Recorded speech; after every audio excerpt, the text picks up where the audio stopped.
Hello and a warm welcome to you all to cemtech Asia 2021. On behalf of International Cement Review and cemtech Conferences, it's a pleasure to welcome you to the fifth session of this conference. My name is Thomas Armstrong, Managing Editor of International Cement Review, and I'll be your moderator for this session. Wherever you're logging in from today, a warm welcome. I hope that you're well, that you and your colleagues and your families are doing okay, and thank you for joining. Ideally, in normal times, we'll be meeting together in one of Asia's great cities for this annual conference. But a year and a half into the pandemic, unfortunately, that's not possible. We still have our restrictions on international travel, and we continue to meet online, however possible. And we're grateful for that opportunity. There's still a great deal that we can do. We don't get to do the networking in the same way or have our gala dinners. But there's plenty of conversations to be had, and today will be no different.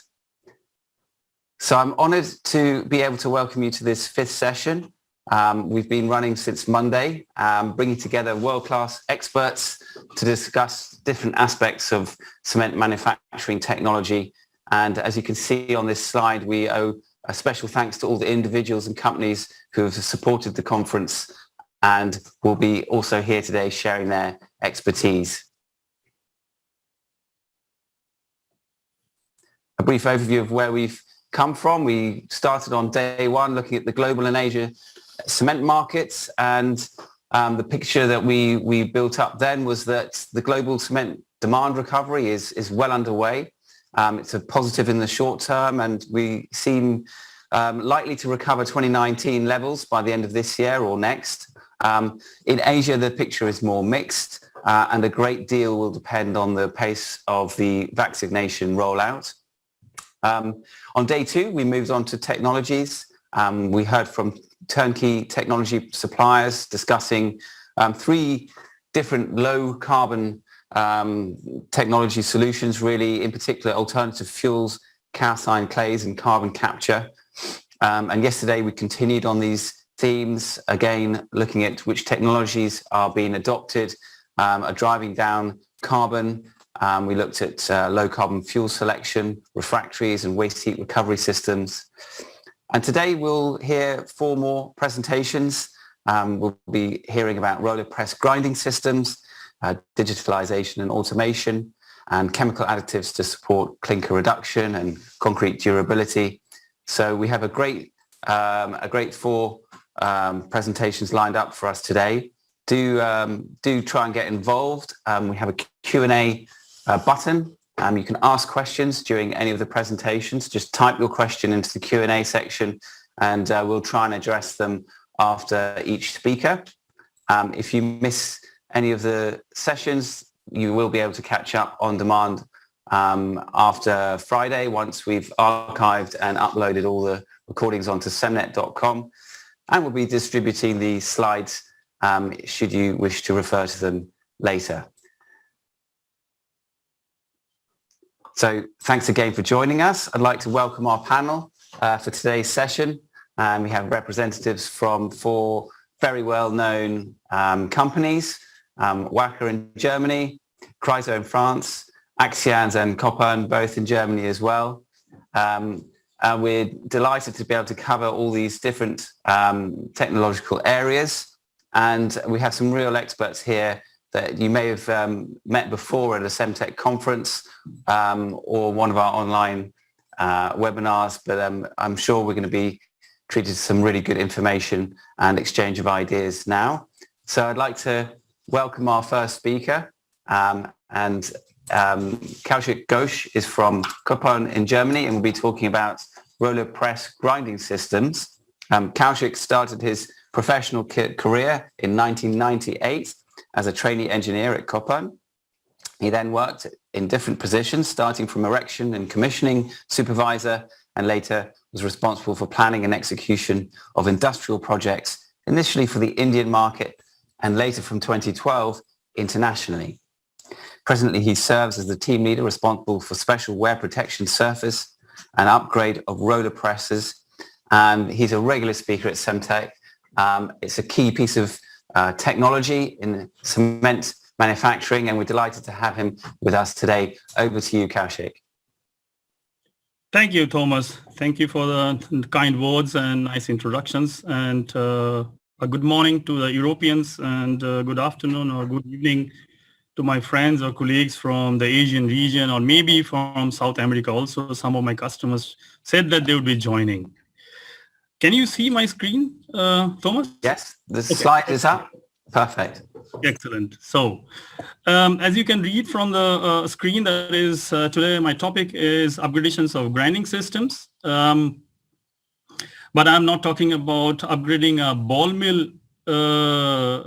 circuit with a roller press, but upgrading an existing roller press systems, roller press with ball mill, and which started from 1986, upgrading these circuits. As a co-panelist, to make this session a little bit more interactive, I have my colleague, Dr. Thomas Hanstein. He's also joining this seminar or webinar.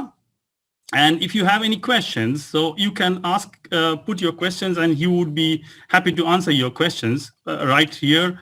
And maybe if you have any questions later on, you can also contact me. You will have these presentations and my details.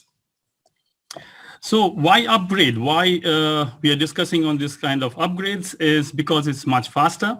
It has a lower investment, easy implementations, and quicker return of investments, which I would explain in the next slides.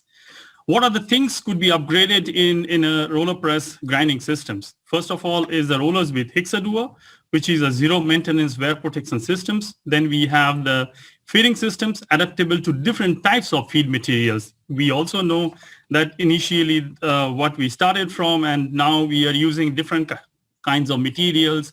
We have been knowing in the past days also what are the challenges in grinding those materials.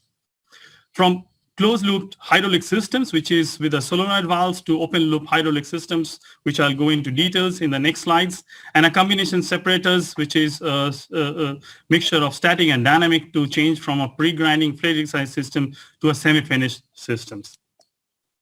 Component at a glance, just I don't know whether you're aware of, but to give you a small brief about our developments since 1898.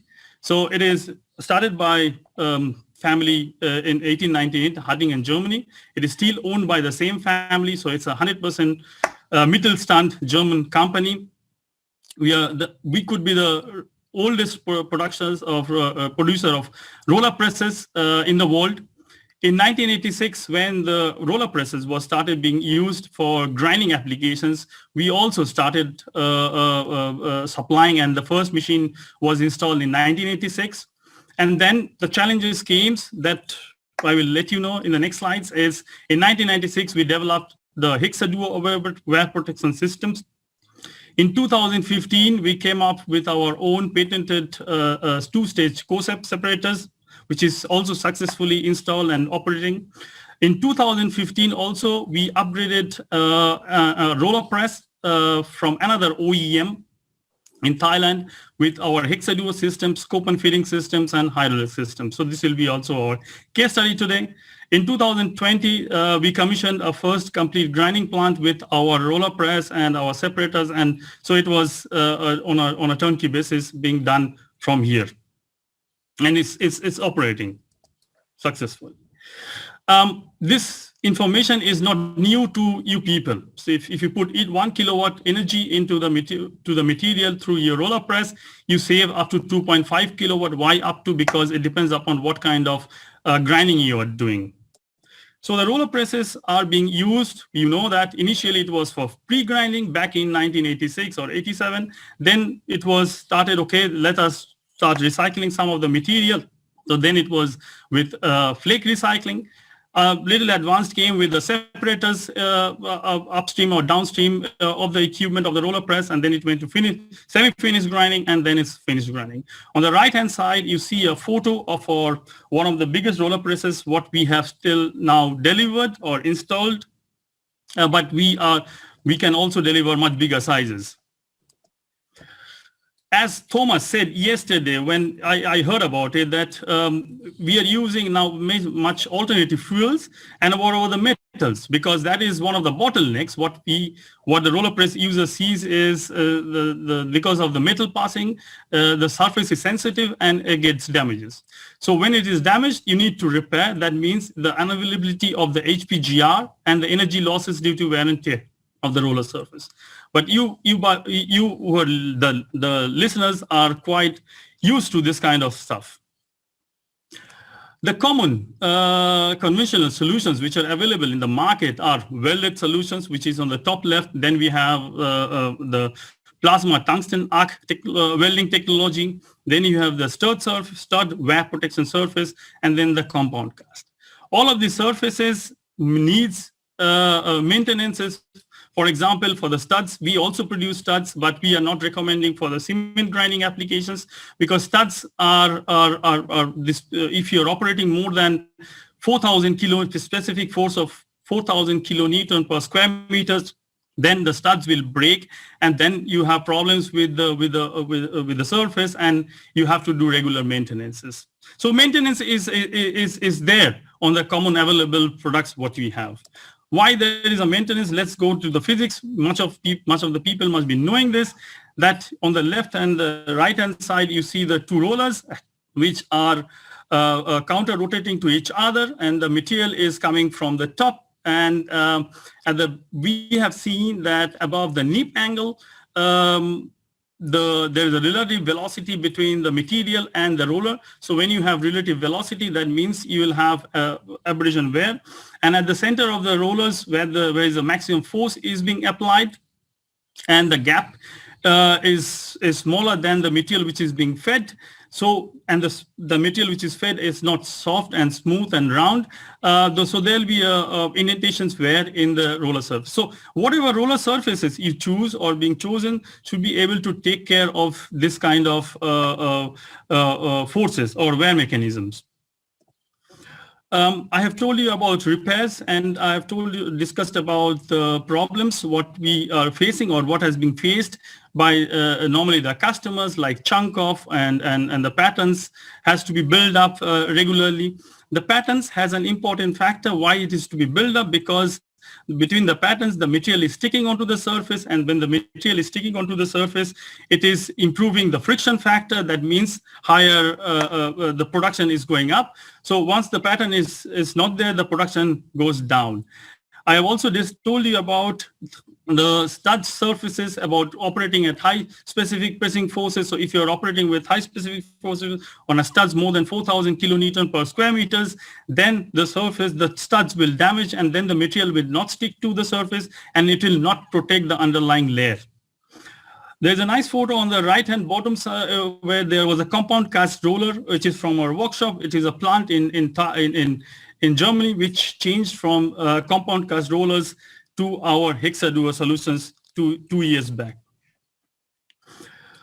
We made a test, and this is also known to the users, that when the profile is good, the production is 100% on the, as you can see, on the y-axis, and once the profile is gone, the production goes down. So the production is not constant in conventional solutions, but it is like a sine curve. It goes up and down depending on the conditions of the surface. Hexaduo, just in brief, is as I've told you, is a zero maintenance, and there is no conditions. That is, we do not put any conditions that you have to make any repairs or do any pattern building. It is an unconditional high performance all throughout its lifetime. Some basic things about Hexaduo is you can see on here the schematic of the Hexaduo surface. It is of 3 different materials. One is the base material, then you have the tiles. These tiles are made from powder metallurgy, which has an even distribution of carbides throughout its surface. So the hardness range is between 62 to 65 HRC. So with the other solutions or the conventional solutions, the carbide cannot be controlled, which means the wear cannot be controlled also. So And between the tiles you have a soft material, and this, because of this, there is both the tiles are not interconnected, and these three things, that is the base material, the tile, and the soft material, are being fused together or made together by a special process called HIP process, where this and the bonding is proper, so there is no chance of these tiles coming out during operations.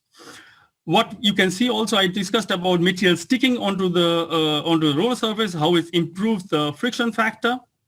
That also we achieve with our Hexaduo also, where you can see the gap between the tiles are filled with the material, and this is customized. This is depending upon the applications. We can design as per the requirement, as per this process requirement from the customers.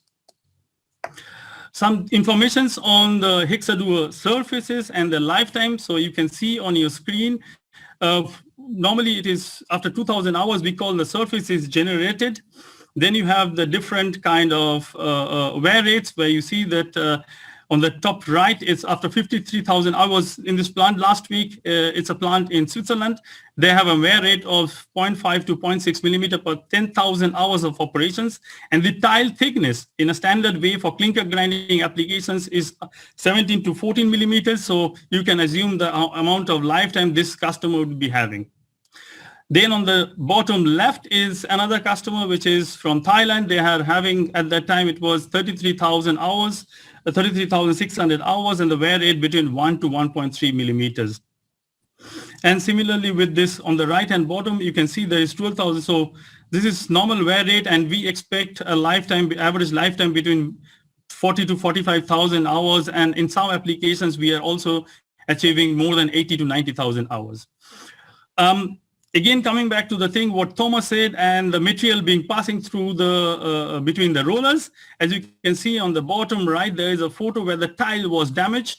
We didn't do any kind of repairs. We didn't tell the customer to do anything. What happens? The tiles breaks, but the cracks doesn't propagate, which is not possible in case of conventional solutions. So advantages of Hexaduo is customized tile compositions. Once we receive an order, what we do is we send our process expert who does a process audit, and then after that we design the product based on that application, which is required for that applications. Profile surface for better nip, so this profile remains constant throughout the lifetime. That means it's a constant intake and throughput throughout his lifetime. Production increase, yes, because of the machine is available more to the customer. That means the tons per annum, the TPA would certainly increase. And in most of the cases, the customer, because of our support, of the technical support, what they receive from us, they also achieved tons per hour increase. Constant grinding pressure, because the surface is remains the same. That means the pressure is, the specific pressing force is constant throughout the lifetime. Resistance against dry metal, I have already explained to you, and regular maintenance is not required. This is the reference list, and it's divided into Europe, North America, South America, and Asian. So you can see we have supplied not only to Copen presses and also to non-Copen presses since long time, and different kind of applications are being shown. Different sizes are already being shown over here. So if you have some queries on that, we'll be happy to answer you later on. What are the other upgrades? As I told you, the other upgrades are feeding systems, hydraulic systems, and also the chick plate systems. And this plays an important factor also on the output and the specific energy consumptions of grinding. In our feeding systems, what we normally say is we have the rollers. As you can see on the top left is 2 rollers, and then the plates or the walls of the feeding system. So this can be either done through manually when you are producing only one kind of cement or 2 kinds of cements and not regularly changing. So we are supplying this with a mechanical manual movement where the walls are being set. And we normally prefer in central feeding of the material. So as per the fineness of the feed material, the gap or the gap between the plates are to be adjusted and being set. Because of that, it has an important function to give the working gap to the roller press, to the rollers. You can see also the chick plates which are on a thrust bolt system. It is a standard design on a Copan systems, but on the bottom right you can see there is also the feeder where we have installed in Thailand. It was not our press, but we already installed with our thrust bolt systems, not our thrust bolt, but a spring-loaded system. That means if the material is pushing at the center of the cheek plates, it should come back, and there's to avoid any leakages of material from the sides. And the cheek plates are also manufactured from similar material called like Hexaduo, and it gives also a very big life. Till now we have achieved around 5 to 6 years of operational life from the cheek plates also, without any maintenances. I also discussed about the significance of the proper feeding gap or the feeding wall gap, and how it has an important factor, or has an implications on the output. Normally, our feeding systems in a standard way are, you can move from 160 millimeters to 400 millimeters.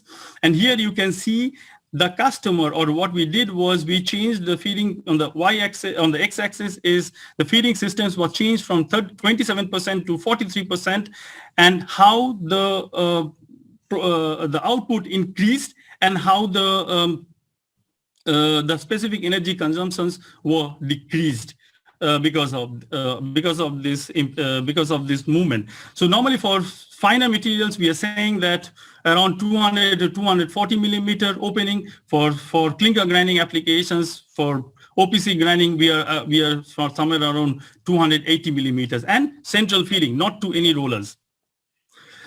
When the customer is changing their feed material regularly, so there we are proposing for this with this motorized gate, which can be done from the control room.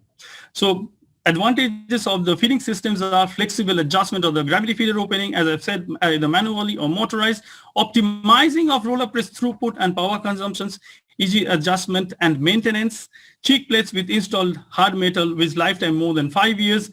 And the position of the cheek plates is fixed with spring-loaded thrust bolts, so it will be made as per custom made as per your machine, and we will ensure that there is no leakages from the sides, and bottleneck of productions of quality loss due to side leakages through the cheek plate area is very much reduced. Then we have the hydraulic systems.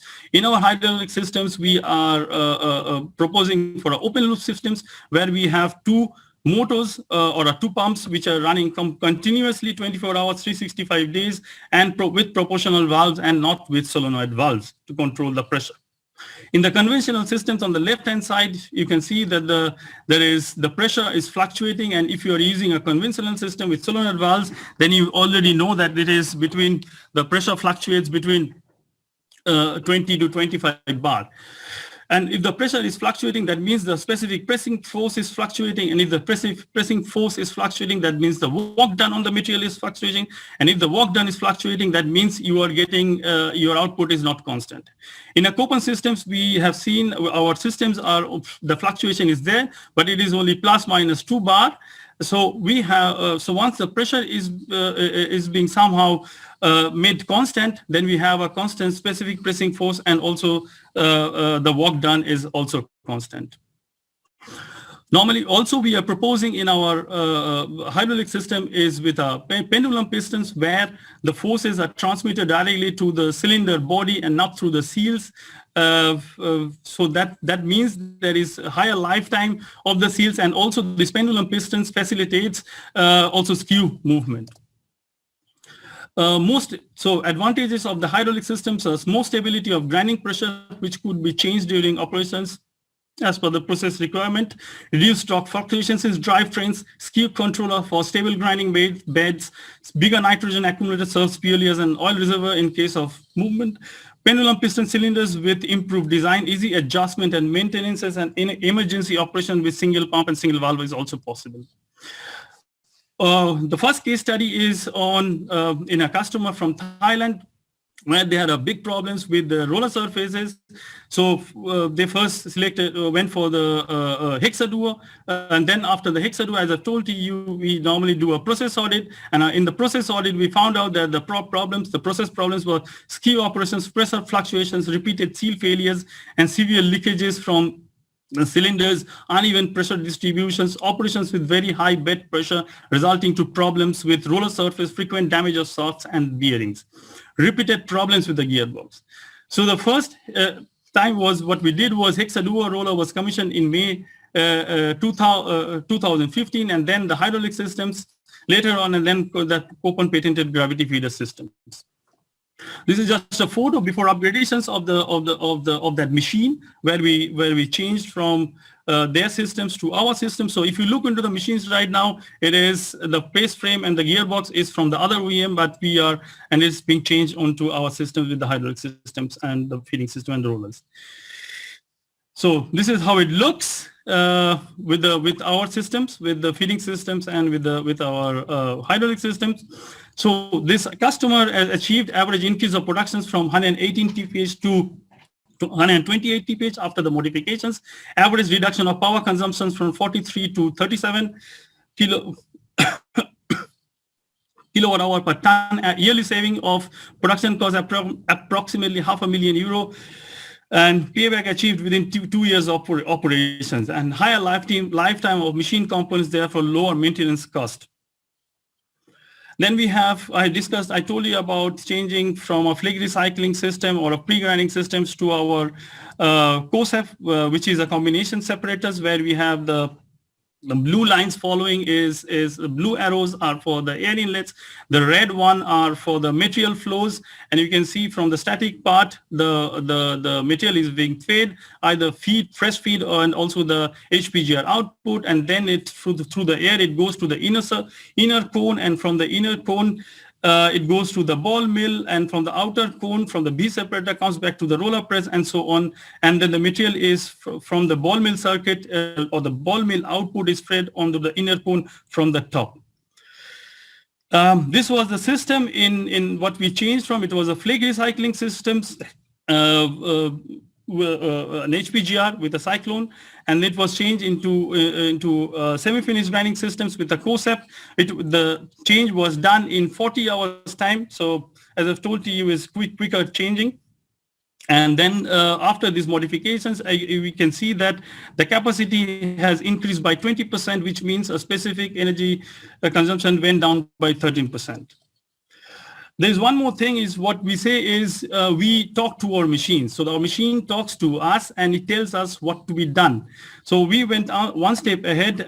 We are also supplying this. This is not only a data monitoring and systems where we get weekly reports, but here also what we are doing is it's a two-way control. So you can get this. We are in an app, in a mobile app, and you get like alarms in other app systems that whether your specific pressing force is increasing or whether your bed pressure or there is any problems in your process. So process data is visualized online, and also this is two-way communications. That means, for example, big suppliers where you have the technology people are sitting in one center, they can control the plant if they see if there is some kind of problems from remote control of the plant, individual weekly reports, and wear measurement and service predictions. So based on these reports, what we can get, we can say that how much the roller is wearing off, and inform the customer accordingly, or the customer gets information automatically from the reports what they receive. So why Koppen? Koppen is not only because of, sorry, I made a wrong connection. So yeah, products and quality made in Germany, and audits of existing grinding systems. So we are sometimes being contacted because of problems from our customers, from mechanical problems, like I can see the Thailand also, and we do the audits. And sometimes because of these audits, not only the lifetime of the equipments are increased, but also they have also our customers have said that the production increase also. Based on these audit reports, the customer gets goals, short-term goals, medium-term goals, and long-term goals. And short-term goals are little bit of investment, and it depends upon the investment. It goes to middle-term and long-term goals. As I've said, we are upgrading existing systems with roller presses, transfer of more than 30 years of grinding process know-how. So we have a small customer base compared to the other OEMs, but we have a satisfied customer base. That is what it counts for us. Supply of spare parts for other makes and service support. That's what we are doing and what we are offering to our customers. And thank you very much for your patience and for your patience hearing. I think we will meet sometimes in the future, and wish you all safe and health in the future. Thank you. Thank you very much, Kaushik. That was a really excellent presentation, and some amazing features that you've outlined there from your roller press systems. You started with the Hexadur, you spoke about the feeding systems, the hydraulic systems, your dynamic separator, and now your kind of digitalization of the systems. And there's a whole range of advantages that you really clearly outlined.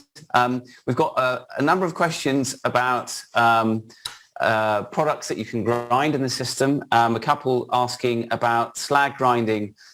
What would be the wear rate run hours maximum achieved for 5,000 Blaine slag grinding? And another question just asking, what is the performance of the roller press vis-a-vis slag grinding? For slag grinding, our experiences are, it depends upon the percentage of slags, So some customers are using 30%, 60%, and 100%. So in case of, I would say that it depends upon also the applications. We have experience around 4 to 6 millimeter per 10,000 hours of operations. So that is what our experiences are. Okay.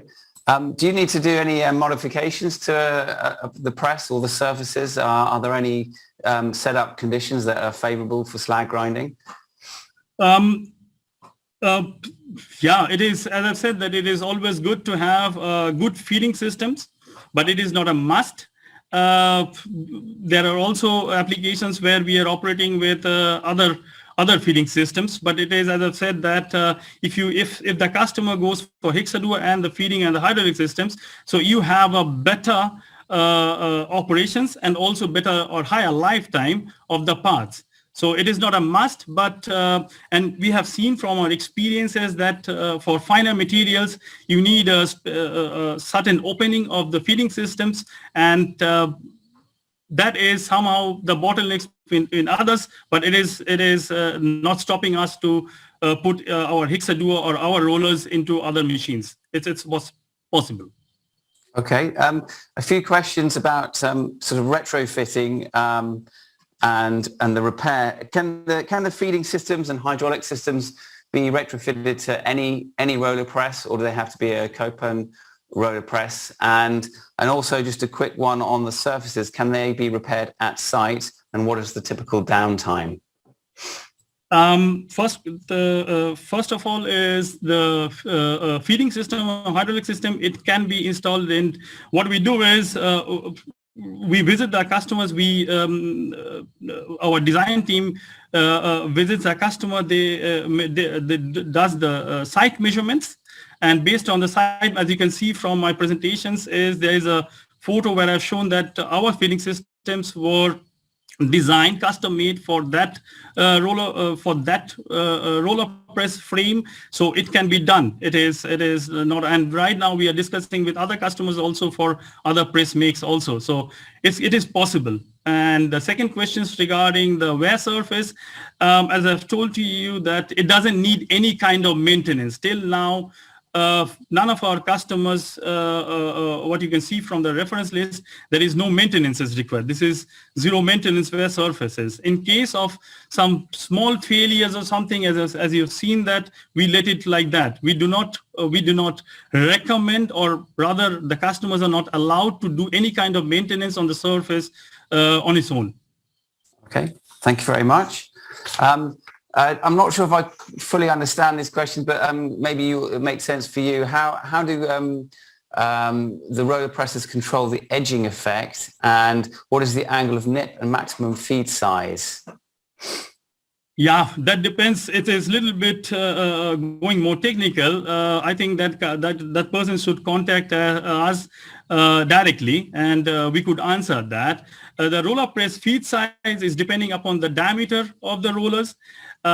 Aging means, if I am not wrong, that is the skew control that has or the skew operations. That means the left side or the drive side and the non-drive side are having different working gaps, and that is could be because of material segregations, could be because of cheek plate leakages, could be because of your rollers the surface also at the sides. But if this has to be taken care, and in case of skew operations, our hydraulic systems, it comes with an automatic logic system, so it controls the skew automatically.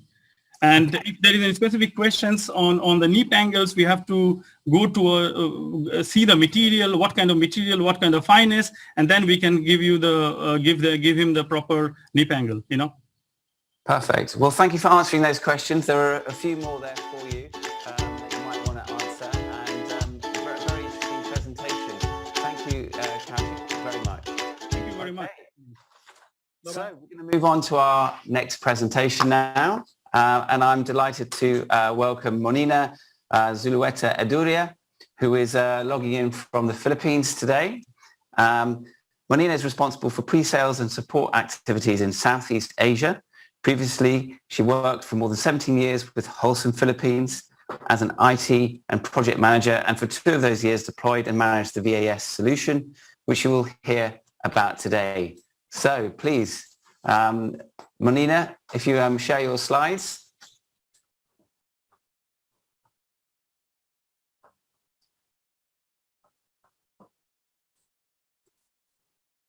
And you just need to turn on your microphone.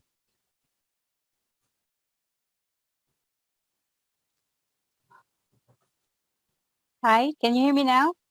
That's great. Okay. Thank you, Thomas. Good day, everyone.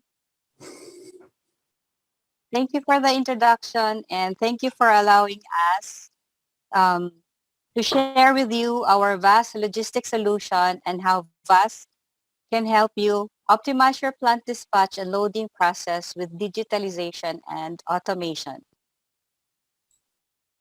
Okay, to start off, let me share some basic facts about IAS. So IAS is headquartered in the southern area of Germany, in the city of Ulm. IAS is within a large companies of under French company Vinci. Vinci has 222,000 plus employees and performs work in 120 countries.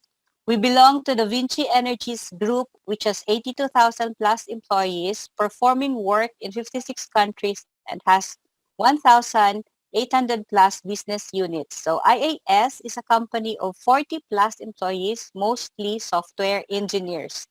IAS has been dedicated to the VAS dispatch and loadings application since 1994.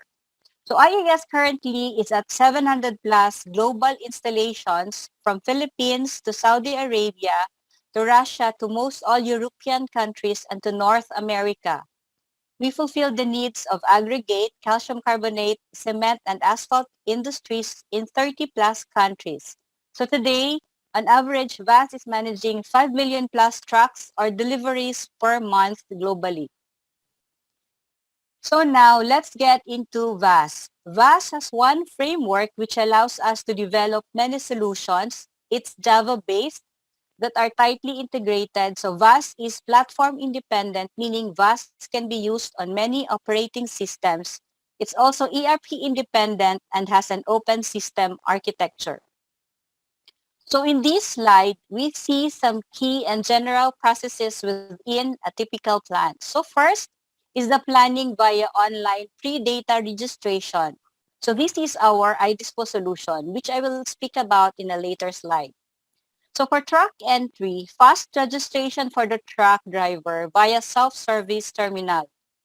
With self-service terminals, the truck driver will input data through custom designed screen based on your workflow, and VAS provides data validation in the background according to your business rules. Trucks can be denied entry into the next area of the plant utilizing gates or barriers. So with automation, yard management personnel can be reduced. In weighing, incorporating a self-service terminal on the weighbridge, the truck can perform weighing while staying inside the truck. So safety is foremost within the plant, and by reducing the amount of time a driver needs to exit his vehicle, the better. Again, with business rules in place, a truck can be denied entry to the loading and unloading area based on, for example, weight tolerance. For, for the yard control, to manage the trucks in the yard, VAS can limit the number of trucks allowed at each loading station or silo. This helps reduce traffic within the plant and reduce security risks. As an example, integration with laboratory systems prevent a truck from being loaded with a material that does not meet customer specification. Adding large outdoor LED or LCD displays in the truck driver lounge, VAS can keep the drivers informed of their position in the queue, and integrating with a sound system to announce next in line to move forward. Loading and unloading. So with the use of self-service at your loading and unloading location can further reduce manpower. The truck driver can validate at the loading station with VAS. So as an example, VAS can download information to the loading controller, and the driver can then position the spout and proceed with the loading truck. Control. So with control, webcam integration in VAS allows for photo traceability of the delivery transaction. Depending on your needs, you can obtain a photo of the driver and license plate while the truck arrives to be loaded. At the end of the loading, a webcam photo can be taken of the truck fully loaded. So for truck exit, this is similar in concept to truck entry. The driver can weigh out via the self-service terminal. So during this process, VAS captures and validates exit weight, captures electronic signature, prints the delivery papers, and opens barrier to allow the truck to proceed from the plant.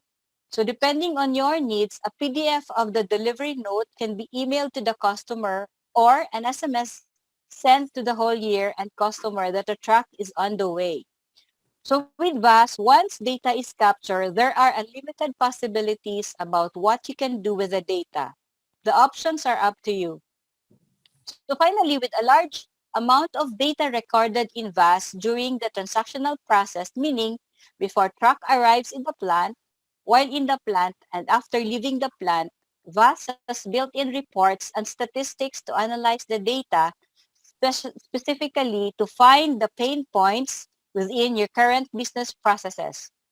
You can also export the data to process in your own Excel reports and optimization tools. So one last point to emphasize is that the delivery process is not yet completed until the trucks arrive at the customer site. I will discuss VAS mobile proof of delivery in a later slide. So this slide shows a few of VAS components and how VAS is positioned within logistics. So on the left, we have the web portal known as iDispo. So this is for the customer and the haulier, and also the mobile apps such as the electronic proof of delivery. VAS also has an interface to and from the ERP and an interface to and from the plant industrial automation hardware. So propagating outward from VAS is your plant. Here we can see the connection to the automation environment, security modules for webcams and ID readers, planning modules for your day-to-day activity, and KPI indicators for reporting and monitoring. We extend the VAS process further by incorporating kiosks, which would be your self-service terminals, mobile devices such as wheel loader and forklift terminals. Finally, extending even further in your technical environment such as lab systems or other on-site monitoring and or quality assurance system. So in a nutshell, we bring together and connect the worlds of IT and OT. So we have seen where VAS fits into your plant process. So now let me highlight 4 new cloud-based modules within our IAS suite. So the IAS suite is a must-have for your digital transformation. The IAS suite consists of the following four cloud-based modules, namely mobile terminal, security driver, iDispo portal, and mobile app. Now let's see how we can use these business boosters to optimize your company. So the mobile terminal makes loading data available on a forklift or wheel loader by incorporating a mobile tablet in the operator's cabin. As shown in the right-hand corner, with a mobile terminal, the operator can view the expected shipments for the day. When a truck arrives, the operator will scan the ID card and the delivery can be automatically selected. The operator can also visually confirm if the truck identification matches the delivery. When using the forklift terminal, the operator can increase or decrease the number of pallets he has loaded, or if your plant has embraced full automation, the operator could also scan a barcode or QR code label affixed to the pallet, and VAS would automatically validate if this pallet is appropriate for the delivery, and either increase the pallet count or activate an alert to the driver. With a wheel loader terminal, it is similar in process. So in this case, VAS is integrated to the load cell on the bucket of the wheel loader, and the weight is captured automatically and logged to the delivery. So one of the latest modules released by our research and development department is the security driver module, which gives the plant more control and view in the activities of drivers and visitors at your plant. If you perform training sessions for the first-time visitors, this information can be stored in the VAST database. If your safety officer records incidents of bad behavior by the driver or visitors or information regarding your shipping agent, this information can be stored in the VAST database. So with this data, we create business rules in iDispo portal and VAS. For example, block a driver from entering the plant, remove shipping agent VIP status, block shipping agent from assigning a truck to a delivery. So with flexible rule-based configuration, you are able to customize the application to your needs. Keep your dispatch process running smoothly and safely. With safety data integrated with VAS, identifying the pain points within your plant and acting accordingly with automation, everyone has a better chance to safely go home at the end of the day. So with COVID-19 contact tracing, your plant is ready to provide quick reporting should the need arise. So in combination to our core solution, the iDispo portal extends the scope of handling the truck dispatch in the plants by providing a platform that can be used by your staff, your suppliers, and forwarding agencies to organize and schedule the truck loading in your plants. With the providing of defined access rights and functions, your organization can choose the level of use by third parties involved.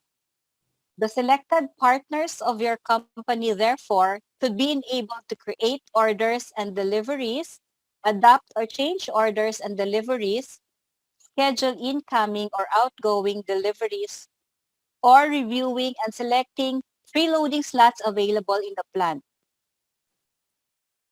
To book certain time slots relating to the certain orders and to organize these bookings as well as review of delivery notes, documents, and restricted reports.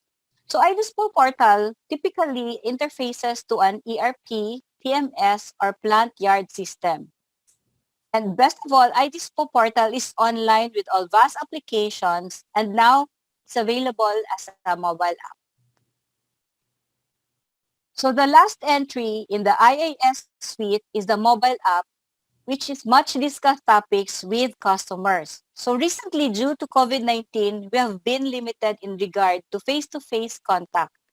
With mobile apps, customers are seeing many benefits to use these apps to perform simple and sometimes complex tasks with the benefit of using a mobile phone. We are also seeing benefit of using this app to reduce paperwork. This slide shows a few of the apps we have introduced into the production environment. So first is the plant security and dangerous goods equipment check. This app performs a series of customizable checks for the security officer when a truck arrives at a security checkpoint. Security officer acknowledges a task checklist in the app and thus determines a pass-fail, and if fail, what steps need to occur. Using a mobile touchscreen, a driver can acknowledge with an e-signature. So for the seal assignment, contamination check and laboratory, this app allows plant staff to record seal assignment if the seal assignment is performed at a different location in the plant than the loading area. For contamination check and laboratory integration, these can perform using the app to validate whether or not the truck is allowed to proceed to the next area within the plant or to the customer. For the bag loading guideline check, this app allows the plant operator to view the bag loading guidelines as a standard or maybe a specific customer requirement. For plant traceability measures, a photo could be taken at completion of the loading to show if the bag loading guideline has been met. QR code display for entry process. Utilizing QR code for plant entry, the driver arrives with a QR code created by VAS and visible on his mobile. The driver then scans this QR code and VAS validates. This process eliminates lost and or damaged paperwork. The QR code can also be used in all further downstream self-service operations. So last but not the least is the EPOD or the proof of delivery. So with EPOD, you can confirm delivery and condition of material at the customer site. So the delivery is accessed on either the driver or customer mobile. So condition and quantity of bags is confirmed. Photos record damaged materials, deviations or complaints can be input, and driver and or customer signature is captured. And when delivery details are saved, the delivery data is sent back to iDispo, which in turns send the delivery to the ERP. And while the truck is leaving the customer site, an invoice can be prepared and payment requested. So these are just a few of the vast mobile app solutions. Others are in development. So think outside the box, look at your current business process, and envision where vast and mobile technology can take you in a newly optimized direction. This is about the VAS and support maintenance, which I will not go into detail. So please feel free to contact me afterwards for specific VAS support and maintenance details. The next is the sustainability, meaning meeting our needs without compromising the ability of future generations to meet their own needs. So let's look at some key factors for the future of using VAS. So one is reduce paperwork or process digitalization. So VAS leverages digitalization to eliminate internal and external paperwork. VAS also incorporates email and SMS as modes of communication. Reduce traveled miles by redirection to plant or site. So Axians continues further collaboration with preferred partners such as German-based Inform by optimizing the truck traffic before and after leaving the plant. So after leaving the plant, for example, get those trucks, turn around as soon as possible, and redirect to another location by the most efficient and quickest way possible. So next is reduce waiting times and running truck engines. We can utilize ID spot time slot management to encourage the trucks to be on site at the planned time, and in return, the plant has material ready for loading due to the expected arrival time of a particular truck. So for driver security, using VAS apps to keep the driver safe in his vehicle during registration and queuing, to minimize the need to be outside the vehicle, wandering around, and crossing parking lanes by foot. So for social scoring, this is assigning points using the security driver module for misbehavior of drivers, both in the plant and outside the plant. Another is good haulier can be identified. So valuable hauliers can be identified and honored and possibly given VIP status within the plant for loading. So next is, in IDISPO, planned deliveries will give needed production. This reduces overproduction and allow production in time. So gives plant real-time view on the production day. And last but not the least is ready for self-driving electric trucks. So in summary,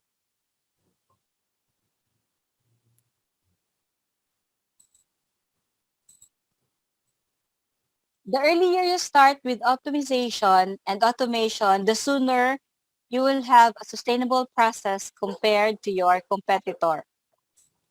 So which brings us to my last topic. So after all is said and done, what everyone wants to know is what are the benefits? So here are some benefits for you. Automation and human fault. So by using an identification at all locations as well as implementing weight checks, WAS can avoid that the wrong product and the wrong quantity is loaded. No manual data by human is needed and anymore, and all orders and loading data is stored in vast database.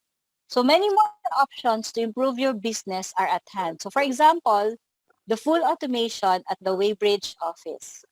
So next is you optimize process. By installing self-service terminals, it is possible to reduce staff at the entry and exit of the plant as well as at the loading stations. Next is you solve queue problems and improve waiting time. So by using the vast waiting list application, the waiting time of trucks can be reduced because VAS knows which trucks are waiting for which product, and VAS knows the utilization and progress of loading at each loading station. So the workload of each loading station can be increased. In addition, the queue can be visualized on outdoor or indoor screens to have a transparent queue for all the waiting tracks. It is configurable that trucks cannot be loaded at VAS terminals if it is not their turn. To optimize the process with VAS, you can increase the output of products and can strongly reduce the downtime. So in terms of paperwork, by using ID cards as identification, at all locations, the paperwork can be reduced and or eliminated. So for reporting, because VAS is involved in every process step of a truck inside the plant, and because VAS is connected at all loading machines, standard and customized reports will give you all the information you need, from daily delivery reports to management cost reports. So for planning, by using the IDISPO application in combination with VAS, the forecast of trucks which want to load at a specific date can be increased. So for your KPI, further advantages of using VAS is the detailed reports of KPIs and deliveries to prevent bottlenecks. So in addition, a high proportion of optimization of the production processes are guaranteed in case VAS is connected to all loading machines. So in terms of theft protection, by taking pictures of all tracks at the entry and the loading stations, as well as saving all captured weights in the database, a traceability of each track inside the plant can be done.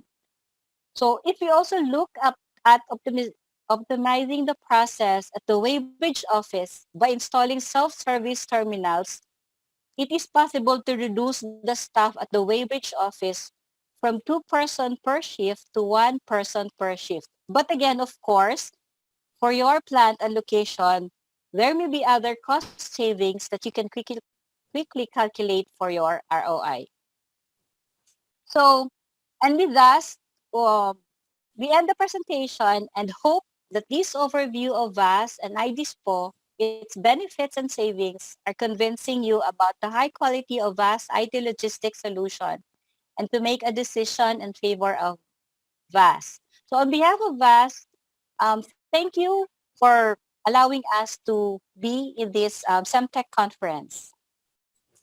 Thank you very much, Monina. That was a really interesting presentation, and I think you've really illustrated the benefits of these kind of IT systems. In Southeast Asia, how many plants are adopting these kind of systems for plant dispatch? Is it more common that the plant is using this IT system, or is it relatively new now for the region? Actually, we have 3 installations. So in Indonesia, Malaysia, and the Philippines. So in Philippines, Wholesale Philippines is using it for all their 4 main plants and 4 terminals. So they have been using this since 2013. And we're introducing it to the other countries. So in Malaysia, Loas is using it. So in Tuban before Holcim, I forgot what's the name of the company now. So Cement or SIG, yes. Yes. They have VAS as well. Okay, so and there's a few questions that are asking about the compatibility with the system with ERP systems and with SAP. Can you talk a little bit about the compatibility? So in terms of interface with ERP, right now we are currently interfacing with SAP and other ERPs, right? Like Oracle, and there's a lot, but most of our customers are using SAP, so no problem with those ERPs. Okay. And I mean, you're developing the software all the time. And I guess in these days with digitalization, it become more and more attractive. The KPI monitoring and the mobile apps then link in. I'm just wondering what is the biggest single reason that people adopt this kind of technology? Is it because they want they just want to make the whole process more efficient, or do they have a more specific need that they're trying to solve? First is efficiency. So in terms of KPI, they want to be efficient. So like, for example, how they improve in their loading areas. So that's one. And another is they really want to get rid of the manual input. As much as possible, they want everything automated, from the capturing until the receiving at the customer sites for the proof of delivery. Sure. And I was just wondering, we sometimes talk about algorithm-based logistical planning, especially for large plants or large companies that are operating with complex fleet management. To what extent does Axians get involved in that part of the process? Actually, we also have the iDispo, which they can do the planning of the deliveries. So this can be either inbound or outbound deliveries. We do your planning in iDispo. And aside from that, if they have their own fleet management system, we can also integrate with them for better lot management in the plant. So from whatever schedule they are creating in their fleet management application can be interfaced to VAS, and slot management is also very useful for that. Okay. Well, thank you very much, Monina. That's a great presentation. Thank you for joining us all the way from the Philippines. And hopefully there'll be lots of follow-up and contact from your presentation. The slides will be distributed after the meeting. And so we're going to move now on to our next presentation. I'm delighted to be able to present Laurent Guillot from Chryso in France. Laurent has been involved in the cement industry for more than 20 years, beginning in the late 1990s, starting with international cement companies as a project team leader for special cements and cement additives. And he's been involved in many cement plant projects worldwide. For the last 10 years, he's been responsible for Chryso cement expertise and the coordination of technical teams all around the world. And he's going to speak on new advanced strength enhancer technologies for clinker factor reduction. So looking at the decarbonisation theme straight up. And over to you, Laurent. Thanks, Thomas. Can you see my screen? I can see it. That's perfect. Okay, well, so first of all, I really would like to thank the cemtech organization committee to give me this opportunity to share with you the latest advances regarding the new strength enhancers technologies for clinker factor reduction, and to show you and all the attendants how these solutions can be fully part of the ongoing transition path towards a low carbon future, and especially in Asia with very challenging steps. Moreover, you have possibly heard that Chryso company will join Saint-Gobain Group in the coming weeks, offering a strong deployment platform in Asia for developing and spreading further these innovative solutions with perfect alignment in a strategy towards solutions for sustainability and performance. So during my speech, I will describe how Chryso new solutions can provide strong levers for clinker optimizations. We will go into details with two new solutions which have been proposed to cement producers in the past months. The first one to really focus on carbon footprint blended cement reductions with the Chryso AMA 100EL technology.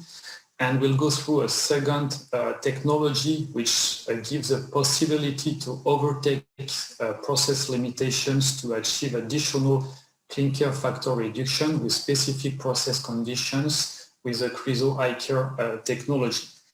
I will wrap up with a full picture of benefits which have been already achieved and how we can go further in the near future for CO2 optimization. During the past days in this conference, different CO2 optimization levels have been deeply discussed, from carbon capture to thermal or electricity intensity and efficiency optimization. But now and today, I will really focus on reduction of clinker to cement ratio, which give a very high potential for CO2 reduction. The second one, and the second lever according to technology roadmap, low carbon transition industry.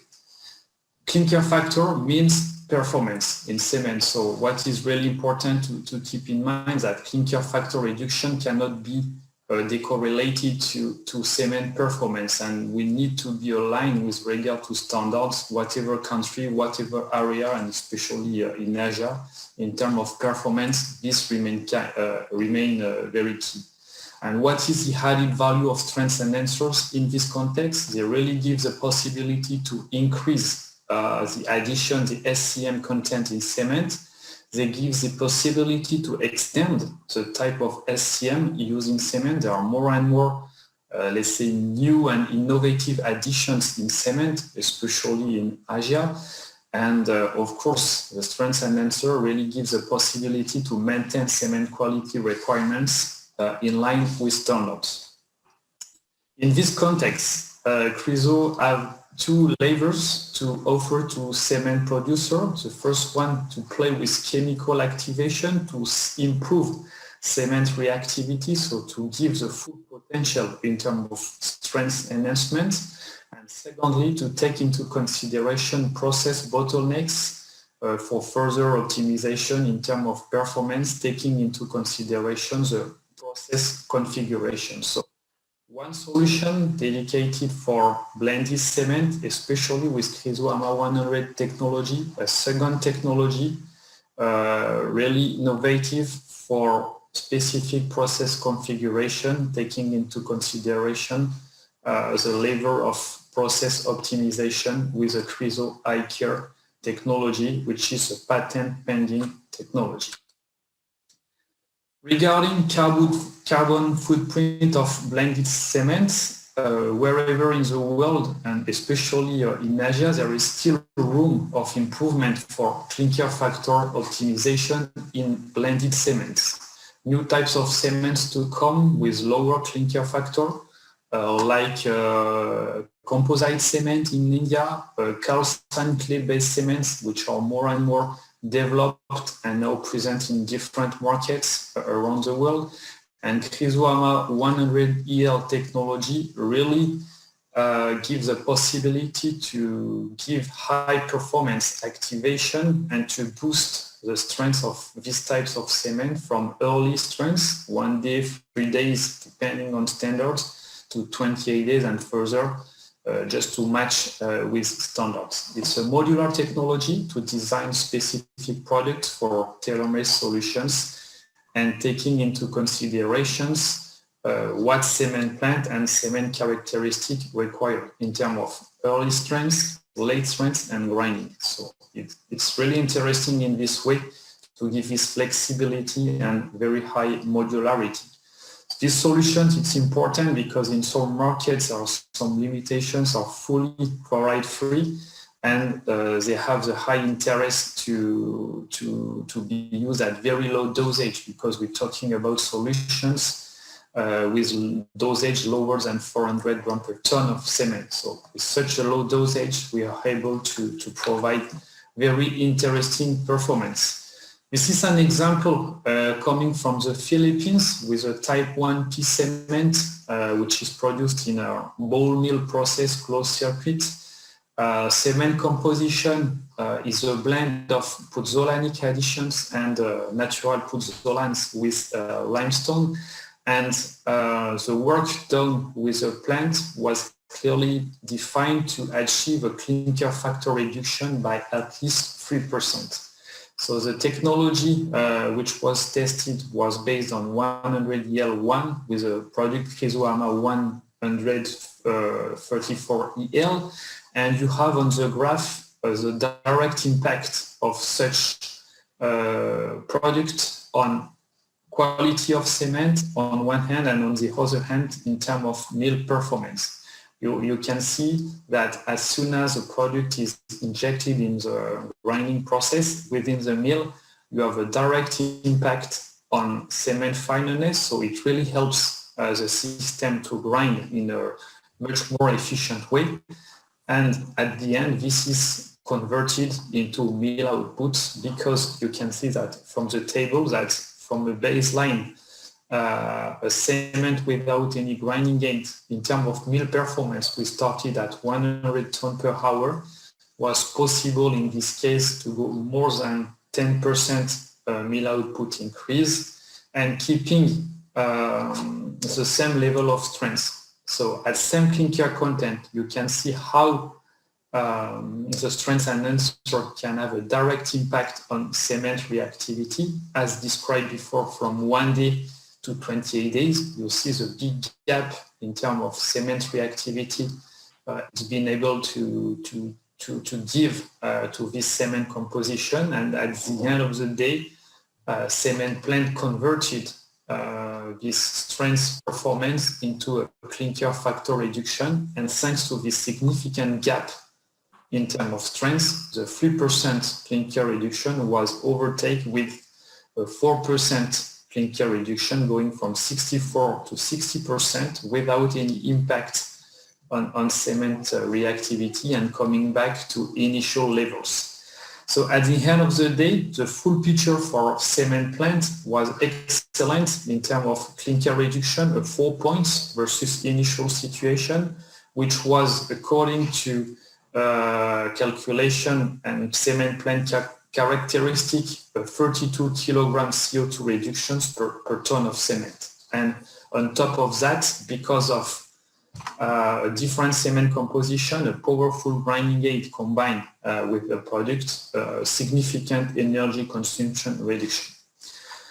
Of course, if you take into consideration the future steps in terms of implementation of carbon tax and ETS system in different places in the world, this, of course, type of approach would really allow for additional benefits and of very high value for such a cement plant. So this gives you a nice picture of the potential of these types of solutions. If we open the analysis and the questions to different types of additions, you have in this table that how we can obtain a full activation potential with this technology with different blended cements, whatever type of additions, pozzolan, fly ash, slag, or limestone.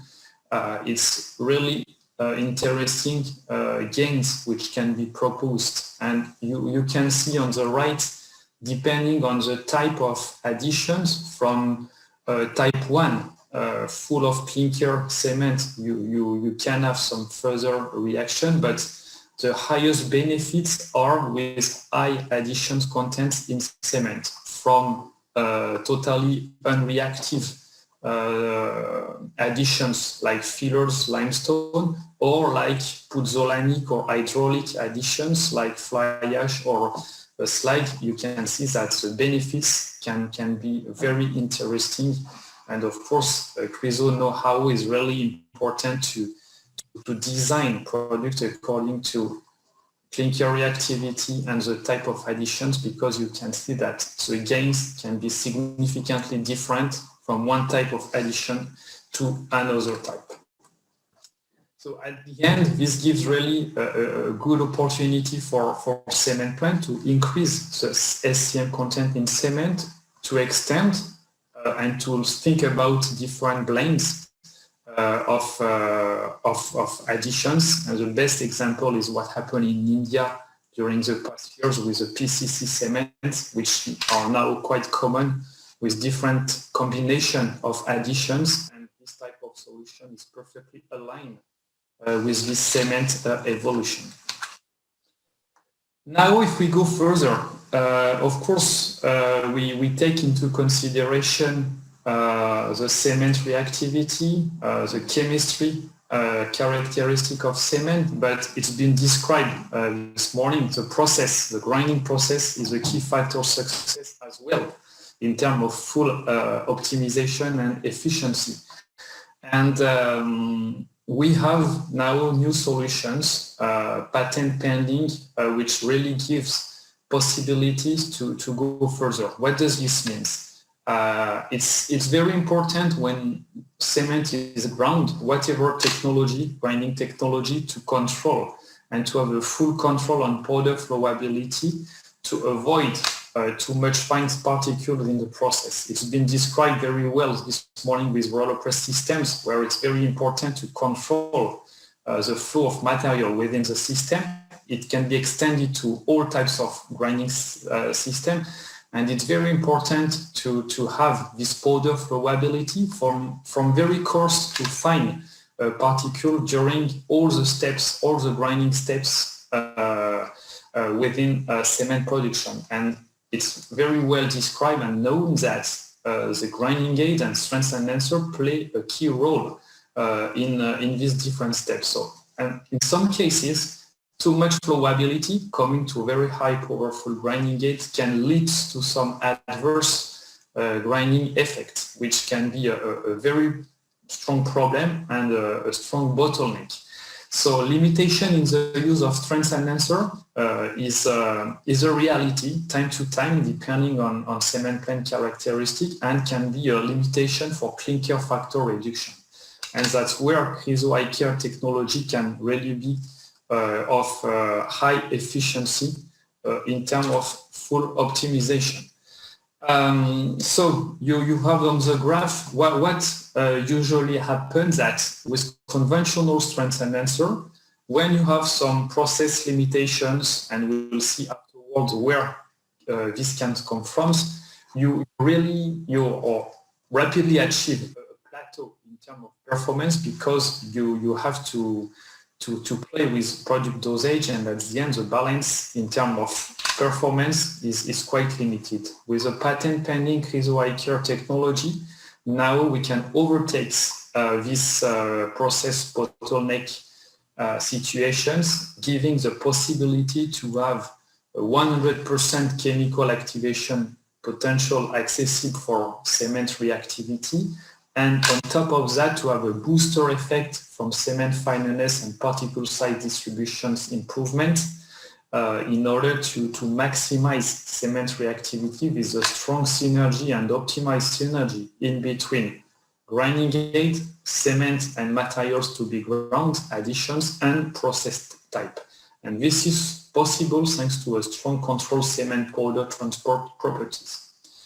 At the end, we provide additional performance to cement plant, and of course this can be easily converted into clinker factor reduction and of course into further CO2 emission reduction and improved environment footprint for the production of this cement. Again, this solution is declined into different products and ranges, adapted according to specific grinding conditions with vertical mill on one side and what we call CRISO-ICARE CP for challenging process conditions. And of course, our know-how is to design tailor-made solutions according to process characteristics, because if we look at the design of a closed circuit ball mill base one, there are many places where it's very important within the grinding steps to keep the control on cement transport, and it's really a success factor for cement process efficiency and cement performance. And if we start to look at what happened in the mill, means the place where the grinding aid and the strength enhancer is added to bring performance in terms of process and cement quality, you may face easily some bottlenecks when you have some too high flowability within the mill. So it's very important to control, especially with open circuits, with specific configurations like Oro mills. Afterwards, after the mill, you may face some different and critical situations in terms of powder finds flowability, in terms of dusting, in terms of filter behavior, depending on their design. Transporting the cement is a key factor of success, depending on types of bucket elevators, air slides design. So again, different place with possible bottlenecks where it can be a big trouble if cement particles are not under control. And finally, of course, the key efficiency factor remains the separator in such design. And again, it's been proven thanks to this new technology that we can really improve the efficiency of such equipment, whatever types of generations, to provide further efficiency and at the end of the day to give the full benefits of the technology. What does this mean in terms of performance and in terms of clinker factor and CO2 footprint?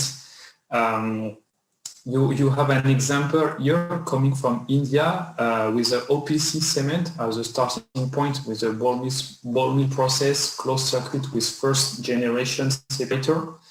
Again, an example where the plant wanted to push as much as possible mill performance to obtain extra mill output, of course, at same cement quality with same fineness. So what happens in this in these conditions? I would say in normal approach means that the plant is already using a conventional strength enhancer, okay, with powerful grinding performance, high strength enhancement, and what we do that we put much more grinding part in the product to boost as much as possible the process. Okay, but you can see from this table with this type of approach, of course, we are able to increase from 106 tons per hour to 110, but what happens that the system is not able to accept such kind of increase because we immediately face some saturation behavior at filter levels. And you can easily see that on the graph, that if we look at the filter cleaning times, the number of purges per hour, that it drastically increases with this approach. Whereas if you use a new technology, which is proposed, Chryso iCare CP643 in this case, you see that despite a 10% mill output increase, keeping cement fineness under control, blend or residues, strength maintained at same level as initially obtained, the filter behavior remains under control. Okay, so it's a very good example that despite pushing further and much further than an already optimized situation with a powerful strength enhancer, it's possible to give further performance to the process. And of course, high mill performance without process bottlenecks means no more limitation for cement optimization and clinker factor at the end of the day. We can extend the approach and the analysis to vertical roller mills, okay, where keeping the control on cement transport remain a success factor for cement process efficiency and cement performance. With the same analysis as for ball mills or other equipments, there are different limitations and sensitive areas where it's quite important to control cement flowability within the system on the grinding table in terms of process instability because of grinding table vibrations, water injection, which is on one side very good for mill performance, but on the other hand, very bad for cement quality. Delta P limitations within the systems, which can be quite tricky in some cases, and of course, all in all, the separator efficiency, which is driven by the full system control. And again, another example from India with a PPC cement, in this case, starting at a 30% fly ash content and reactivity control with chemical gypsum, in a vertical roller mill with a full target to reduce as much as possible clinker factor, and if possible up to the maximum allowed by the standard, which is 35% in this case. And again, the same approach, a comparison in between a conventional activator C strength enhancer technology and the new one, iCare based technology, which can be proposed in this case with the product iCare VRM 822. And you can see from the table, again, it's quite interesting that if you compare the conventional technology already giving some interesting performance in terms of mill output and strength, with the iCare product, it's possible to go much more further, either in terms of mill output, in this case a 16% with significant strength improvement from 1 day to 28 days. You have an idea here with a percentage of gains. And at the end, a conversion of this strength into clinker factor reduction from 67 to 63, making it possible to go back to initial levels in terms of cement quality, of strength, and because of process optimization, giving the possibility to go higher in terms of mill output, in terms of water injection, and maintaining cement quality at the right levels. And you have on the graph the direct impact of the full benefits of the technology, showing a strong gap with conventional in terms of mill output, in terms of controlling process parameters like mill delta P, vibrations, and water injection, and giving the possibility to offer a new set of optimization for cement plants with higher mill output, mill under control, cement quality at the required level, and cement clinker factor significantly lowered. So at the end, again, a very nice picture for the plant with 32 kilograms CO2 savings per ton of cement with this approach. So again, a quite successful environmental footprint improvement for the cement plant. So just to conclude, so it's been demonstrated that for full optimization, it's really key to understand in depth the challenge of cement manufacturers, and it's key to develop disruptive additive solutions for low carbon cements. For that, we cannot dissociate cement characteristics and reactivity. And it's quite important from our side to develop new solutions in this way to react in a better way with addition types, which are more and more developed content, in terms of types. We talk about calcine clay, which is the best examples. We have new production modes. It's been described this morning with roller press approach, but there are more and more separate grinding. There are more and more blenders. There are more and more ultra-fine cements, or at least cements optimized in terms of particle size distribution. So this has a strong impact at the end of the day on cement reactivity, and of course process characteristics, roller presses, aura mills, vertical mill, new designs, new combinations of all equipments, which really needs to play with all these levers in order to give the possibility to achieve additional clinker factor reductions, therefore lower carbon footprint per ton of cement. And it gives another possibility for the short-term future to develop new cements like composite cement in India and other countries, LC3, calcine clay type cements, and others which are under development everywhere in the world, and again especially in Asia. So Chryso have everything in the hands to provide these solutions and to go further in terms of performance as described during this presentation. Thank you for your attention. And Thomas, if any questions has been raised, we can discuss, and or people can contact myself or Salomé Morel for further details on these technologies. So Laurent, thank you very much. You've really outlined the impact that chemical additives can have in the cement grinding system. It's some absolutely top results from those case studies in India. I mean, you're increasing mill output by 14% while reducing the clinker factor by 4%. It's really significant in any market. I think with carbon prices entering more and more, it'll be even more valuable.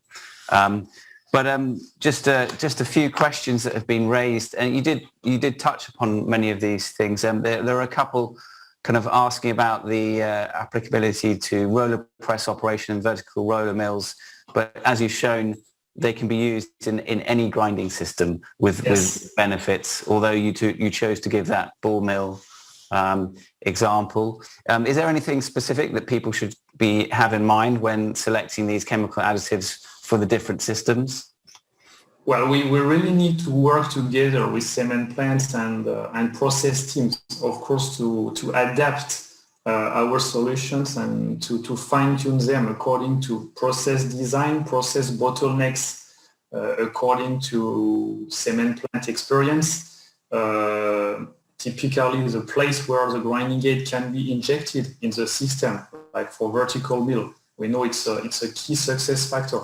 So yes, we need to work together. There is not a turnkey solution. It's really a collaboration in between cement plant and Chryso teams to design, I would say, together the solutions to give the full benefits according to needs and targets.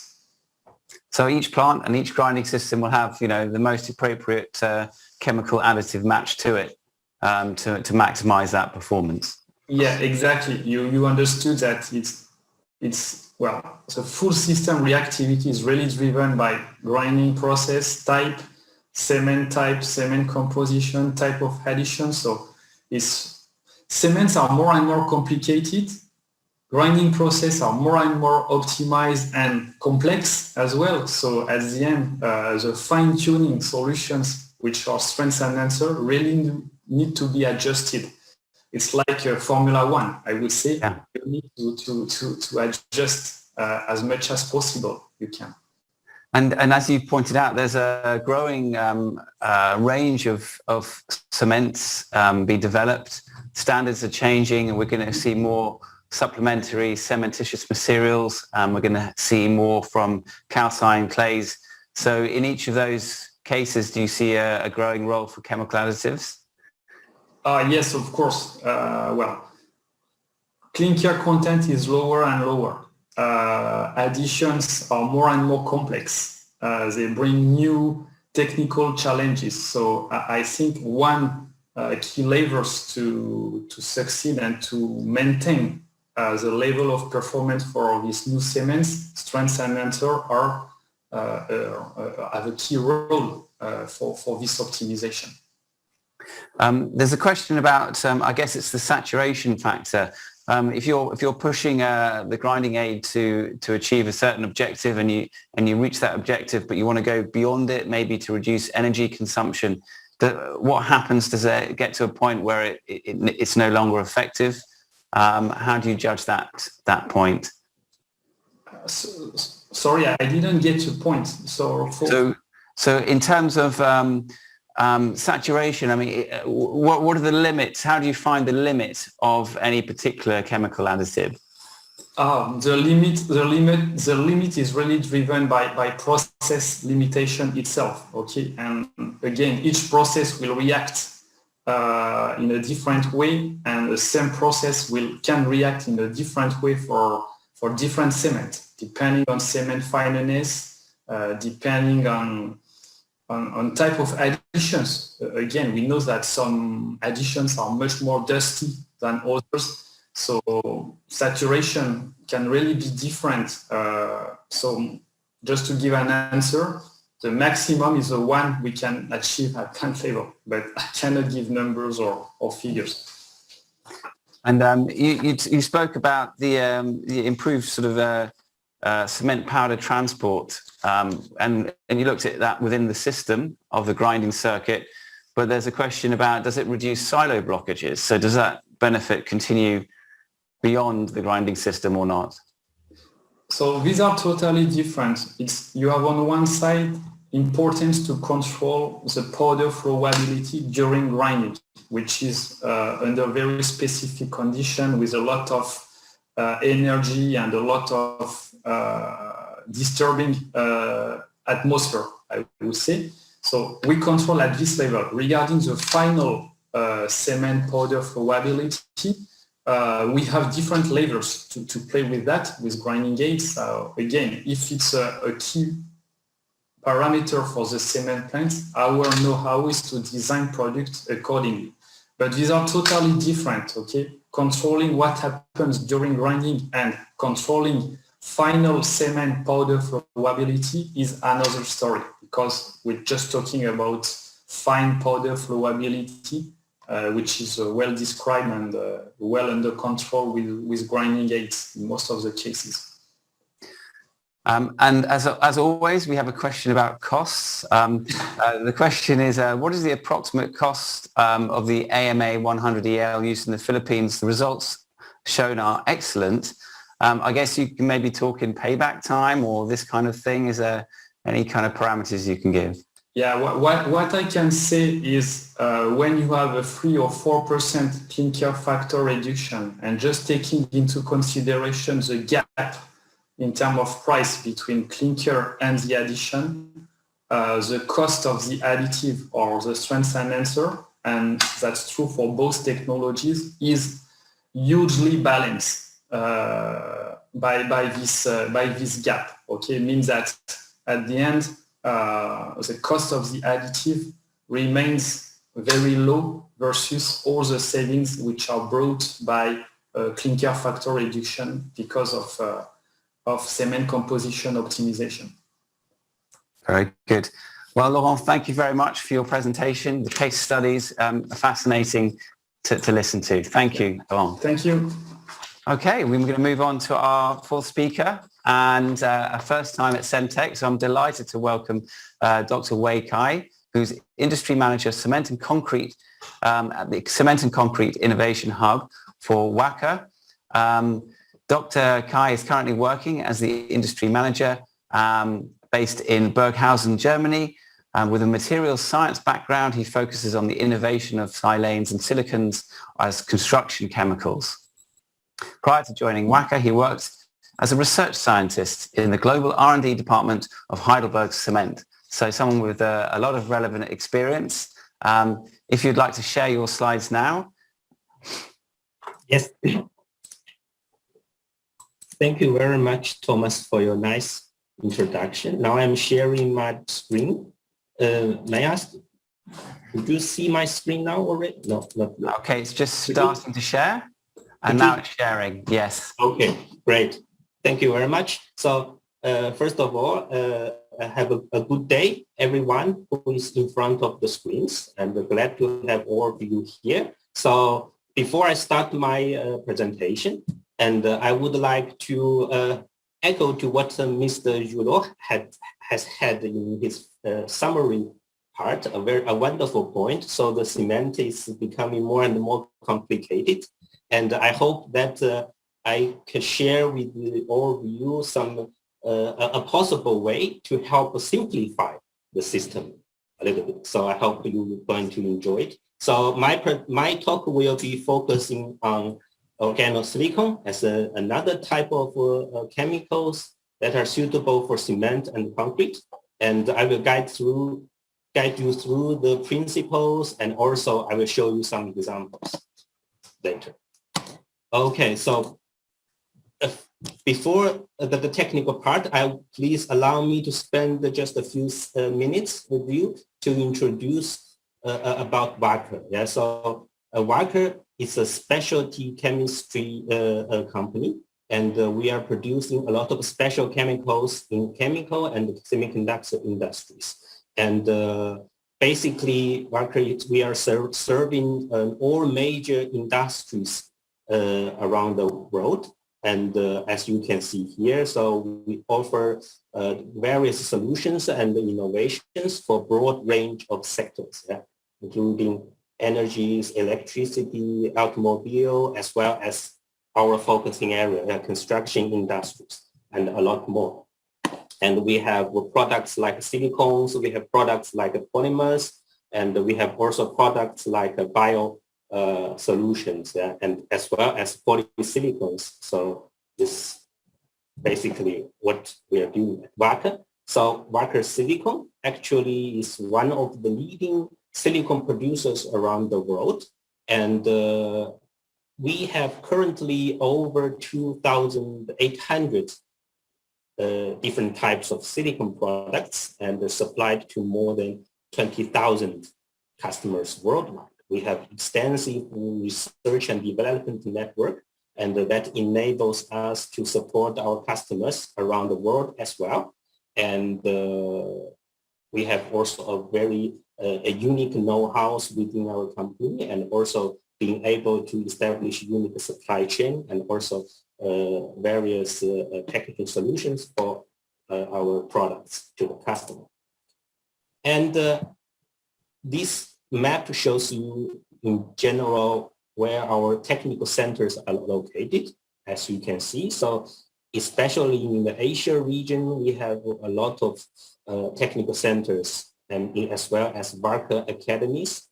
And these allow us to strongly support to any technical need from our customers, as well as it provides a technical training platform for any customers who are interested or wanted to learn more from our products, our solutions.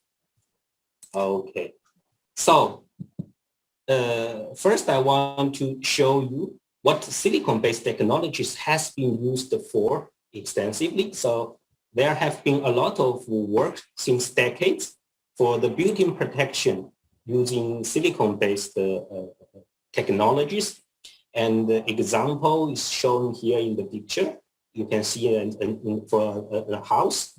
And the different parts of the houses, they can be protected by silicon-based technologies. For example, roofs. When we're talking about the roofs, and we can think about water repellent treatment, and also we can think about impregnation. We can think about also waterproofing directly. In terms of facades part, we can have silicone as the basic ingredients in paints, in the plasters, and the primers, so on and so forth. And as well as all the others, like wet areas, concrete, wall interiors, floors, and the basement. So a lot of them. And this is not only limited to houses, but also we can cover bridges, tunnels, and various types of buildings as well. So silicon-based technology can provide really a very effective, very ecological, and also very economic protection for all types of applications. But that is mainly for the building products. And based on our latest findings and work at Wacker, we have also noticed that the raw material, the cement and concrete materials itself can also be protected by the silicon-based technologies. However, why do we need to protect these two? I think that for many of you, it is pretty well known. So we know that, for example, cement, which is a hydraulic material, therefore is susceptible to high humidity. When there is a lot of humidity and moisture, it tends to agglomerate, and also it can trigger unwanted chemical reactions of different types. And that ultimately leads to loss of mechanical strengths and so on and so forth. And such concerns are a common problem, for example, in warm and humid regions, such as tropical and subtropical countries, especially where the cement is stored in bags and sometimes even directly on site. That makes cement particularly susceptible to moisture damages. And concrete, as the product of cement, it's also not free from problems due to moisture. So it constituents, the water salts, all these things can have problems, can create harmful effects.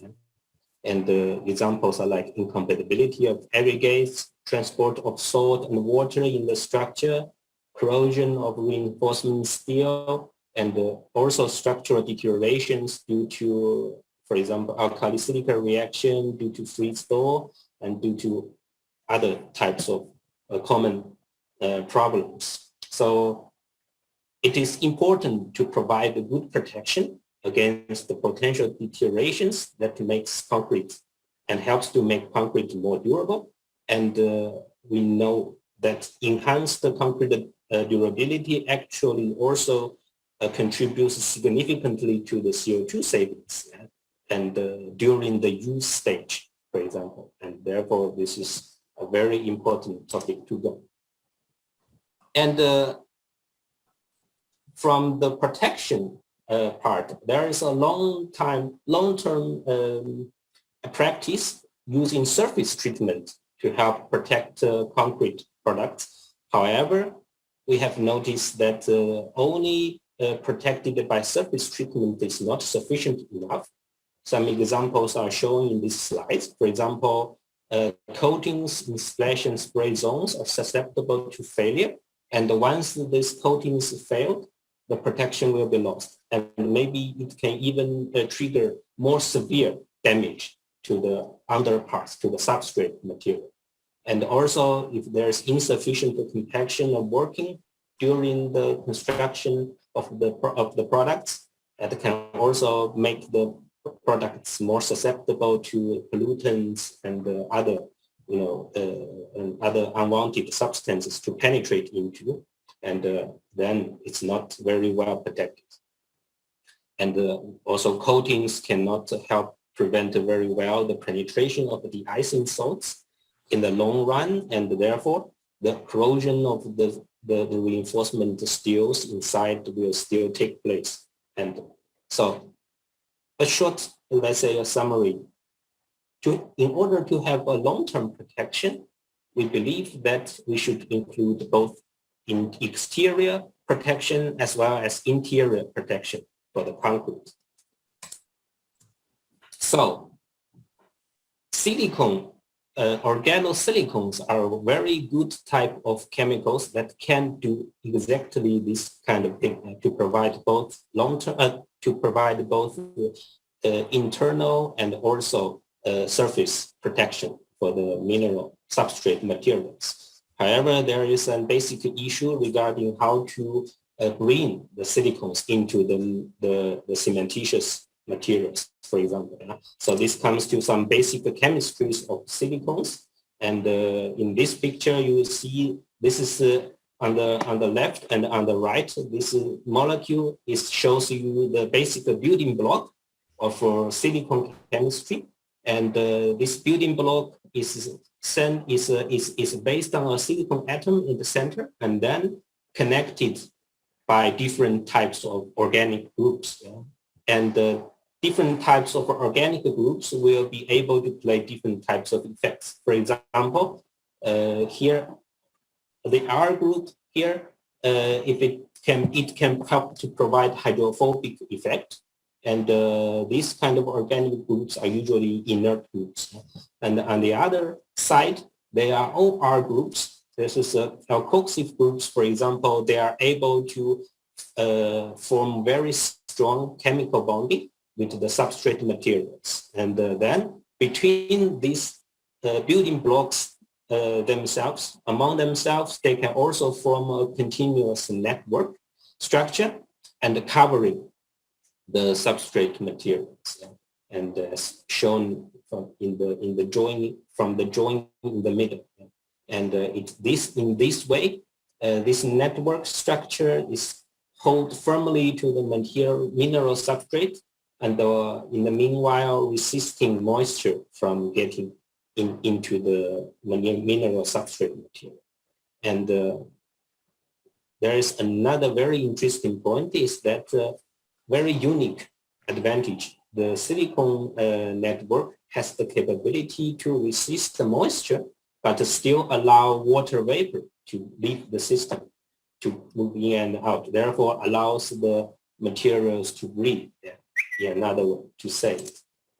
And here, this picture shows you the side view of this kind of connection structure. And because of this, and because of the bonding formed between the silicones and with the mineral substrates, and this bonding is particularly strong. It is even stronger than the commonly known CC, the carbon-carbon bond, or carbon-oxygen bond. So they are significantly more stable than the typical type of polymer-based, let's say, chemistry bond. And this gives a very unique advantage to silicone, organosilicone, as in terms of very high stability against all kinds of aggressive environments. For example, it can be high alkalinity, it can be temperature up to 350 degrees, and it can be UV radiation, and it can be different types of weather. The silicone bonding are stable against all of these. And also it helps to provide chloride barrier. So these are some of the very unique features of organosilicon chemistry. And then to make use of this high stability and also to make use of the adjustability of the properties, we are able to introduce hydrophobic effect into the cementitious systems. And this then helps us to helps the cementitious materials to prevent these following types of damages to happen. For example, like chloride-induced corrosion, freeze-thaw, efflorescence, carbonation, polycyclic reaction, and even delayed etching formation. So all of these damages, they have one common feature, that they involve directly or indirectly a moisture presence, or the water to create a damaging effect. So our organosilicon chemistry is working in the direction to control the moisture and therefore allow the products to stay longer and more stable moisture-free, let's say, environment. And a typical type of hydrophobic treatment is known as oil-based products, for example, like calcium stearates, calcium oleates, and other types of sorts of them. And here the slides, it gives you a very brief comparison between oil-based hydrophobic agents against our silicon-based hydrophobic agents. And so a very key difference is regarding the bonding. So oil-based is through a weakly depositing process. Therefore, there is no strong chemical bonding to the substrate material. And in contrast, the silicones are able to be bonded more stably to the substrate. And this gives them a very long-term and lasting effect of protection against different kinds of deteriorations. Okay, so these slides, I would like to show you some of the studies that we carried out at third-party testing institute. As you can see, so the columns here are showing the water absorption measurement on the left and the rapid chloride permeability on, water absorption measurement on the left and the rapid chloride permeability on the right. And the orange curve shows you the dosage rate of the different types of chemicals. So we have, here we have two types of silicon-based products from market, and then benchmarked with the oil-based product. And as you can see here, in terms of water absorption, the silicon-based products are working at much lower dosage than oil-based chemicals, but is still producing equally or even slightly better effect. So that makes shows a very effective, let's say, water repellent of by using silicon-based products. And if we look at the chloride permeability measurement, then the samples treated by our silicon products are both better than the oil-based products. So this is some technical evaluation. And another very interesting development at Wacker is that we have been able to successfully using our silicon-based chemicals to hydrophobize cement. Yeah? So there is a special cement additive developed at our Indian joint venture. And this is basically a siloxane compound, and it can be used for the cement treatment and at very low dosages. And the key benefits of this is that the cement treated by our hydrophobic chemicals can work as a hydrophobic carrier. And that means this hydrophobic cement can be used to produce hydrophobic mortar or hydrophobic concrete at a later stage. Yeah. So on the right side shows you two pictures. On top is the cement powder. One is treated by our silicon products. The other one is not treated. And as you can see, the treated one shows excellent, let's say, beading effect. Water droplets simply does not move inside, penetrate. And the picture at the bottom shows you the mortar sample, treated and untreated ones. Yeah? And again, we can see the hydrophobic cement used to produce this mortar, and it helps to generate a direct effect of hydrophobicity. Very good. The untreated one does not show such effect at all. So that is the cement as a hydrophobic carrier. And for the cement itself, because of some hydrophobicity here, it can help create a protection against, let's say, moisture and humidity, and that could lead to prehydration of the cement. So this is excellent prevention, cement hydration. And also, very interestingly, it has been found that our products, when used for cement hydration purpose, it can also help to reduce the grinding energy of the cement grinding process. And this then, of course, leads to CO2 savings.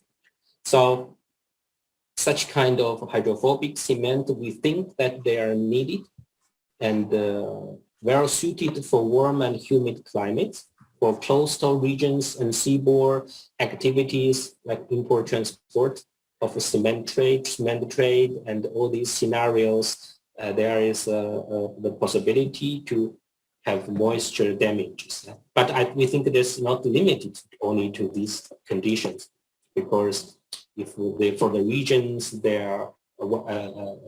are interested in hydrophobic products out of this type of cement, that is also a very good scenario. And so far we have seen various very successful market launches with leading cement manufacturers, for example, in Asia at the moment. And then I want to show you a brief video about the hydrophobic effect treated and untreated cement. So here in this video, you see two types of cement. In the same video, left side is the hydrophobic ones, and the right side is the unhydrophobic, untreated cement. And you can see directly how the hydrophobicity effect looks like, how amazing it looks like. And this is from the side view, and you will see for untreated cement, the water droplet simply seeps into the underneath part, and the treated cement water droplet stays on top. Okay, good. So, and then I think many of you would have this question: how about the hydration process for the cement? And how about the strength performance of the cement? So, and very interestingly, we can say that we have developed such a product which does not affect the hydration process, as well as affecting the compressive strength of the cement and of the samples. And here I show you two simple examples. One is a mortar sample using fly ash containing cement, and the columns here, the blue column shows the blank cement without any treatment. The orange column shows the water-resistant cement. That means treated by our silicone products. And as you can see, over the time, the strength development is quite close to each other. Yeah? And we haven't seen a significant influence on the strength development using the hydrophobic agent. And on the right side, this diagram shows you another type of mortar sample produced using limestone containing cement. And we have even observed some beneficial, let's say, strength increase at the 1 day and 7 days measurement. And at the 28th day, however, the strength is slightly lower, but still very close to the original blank cement. And so this could show that with the silicone treatment, and there will be no significant compressive strength, let's say, problems. And this diagram will show you the water absorption measurement of these two types of cement. The orange curve shows you the blank cement measurement, and the blue curve shows you the measurement for water resistance. As we can see, both from water uptake and capillary absorption measurements, the water uptake is reduced significantly with the help of silicone chemicals. Okay, so that's for the cement part. And another example, very interesting example, is for the concrete part. So we have found that there is even beneficial effect on alkali-stick reaction, for example. This is one of the durability issues. And for most of you, so the main the main cause for the alkali-silica reaction is because of the alkali ions inside the binder, which can react with the reactive silica in some type of aggregate sources. And the production product is a gel, and this gel can swell if there is a presence of water, and it soaks the water, and then the volume will increase, will expand. That creates internal stress build up, and ultimately lead to cracking. And there are some existing measures to control the raw materials like the binders and the aggregates. And however, in some areas, this is hard to achieve because of the shortage of the quality raw materials. And there's a lithium-based compound that can be used to deal with ASR issue, but they are very expensive. Surface protection is another way, but it cannot provide long-term protection, as we have shown, we have seen in the previous slides. And then it comes into play with our silicon chemistry for the mass treatment.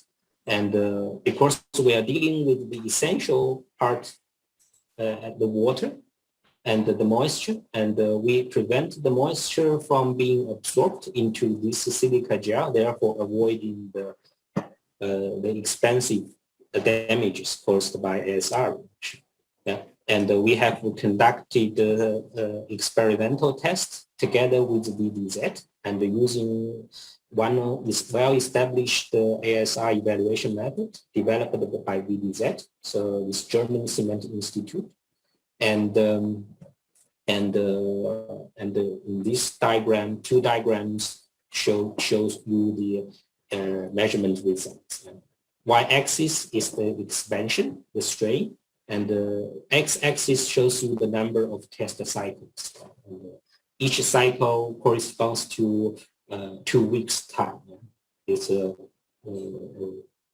samples are submerged into a sodium chloride solution and then bring out for drying. And as we can see, the blue curve shows the blank the sample without any treatment. Green and orange curve shows the samples treated by silicones, and by silicones plus entrainers. And we can see two types of aggregates have been intentionally used here. One type is dry vacuum, the other one is the real. So these two types are famous for triggering ASR problems to concrete. Whenever they are used under not ordinary circumstances, they will trigger ASR reaction and cause problems after some years. So as we can see here, the samples treated by silicone products have shown almost no increase in volume over the testing period. And for the VDZ test, the official criteria is that after 10th cycle, and the strain should not be more than 0.3 millimeter per meter. And for both diagrams, we can see that the samples treated by silicones are well below this criteria. So, and also there is a good compatibility with the air entrainers, as you see here. So green and orange curve, both possibilities showing very good effect against the ASR. And in this slides, I want to show you the microscopic picture of the concrete samples. Again, left picture shows the untreated reference sample, and we see a very big major through cracks, and these cracks are caused by ASR reaction. And on the right side, the samples look quite well, and no major cracks, and therefore it gives a very good indication that silicone-based additives work very well in terms of preventing some of the durability issues facing concrete.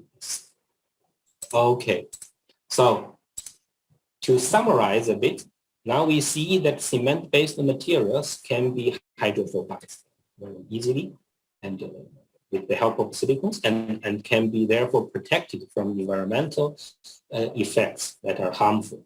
And organosilicone-based solutions are highly effective for the cement and the concrete hydrophobation.